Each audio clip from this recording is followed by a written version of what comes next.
Yo, what is up YouTube? Welcome back to another video. In today's video, I'm going to be showing you guys the best TCP Optimizer settings to boost your internet speeds. These settings are going to improve your connection speed and also make your connection stable. Now, before we get started, the config that I'm about to show you in this video is going to focus on improving your internet speeds for tasks like streaming, downloading games and updates, video calling, and etc. These may negatively impact your ping or latency, which means that if you play online games and choose to apply these settings, they could make your ping worse. So keep this in mind before you copy any of my settings. With that out of the way, let's get right into the video. The first thing that you need to do is open up your browser and open the link that I've provided in the description of this video. This is going to take you to the TCP Optimizer download page, and on this website you need to simply click on the download now button in the center of the page. Once you click on this button, your download should start within a few seconds. Once the download is complete, you need to locate the file, then select the TCP Optimizer exe, right click and run it as an administrator.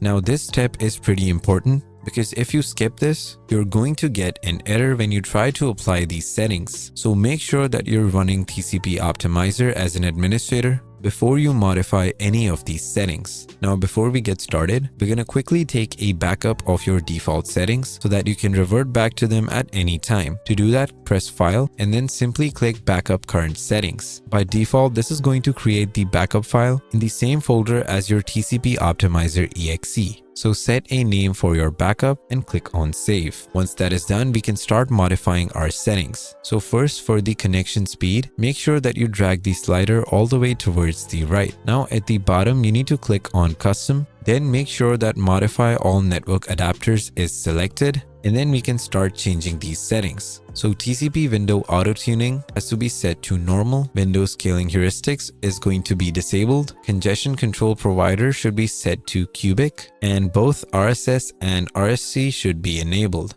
TTL should be set to 64, and then you need to enable all of these other settings. Now in the Advanced tab, set both of the max connection values to 20. Rest of these settings should be left at their default values.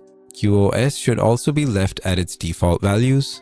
Now for the network throttling index, make sure that this is disabled. System responsiveness can be set to gaming or to optimal. We're also going to leave all the Nagel's algorithm settings to their default values. Large system cache should be enabled and the size should be set to optimized. And last but not least, max user port should be set to 65534 and timed wait delay should be set to 30. Also under general settings, your MTU should be set to 1500. Once you make all of these changes, press the apply changes button. Now it is going to show you a list of all of the changes. Here press OK and now wait for a few seconds. What this is going to do is inject all these settings into your Windows registry.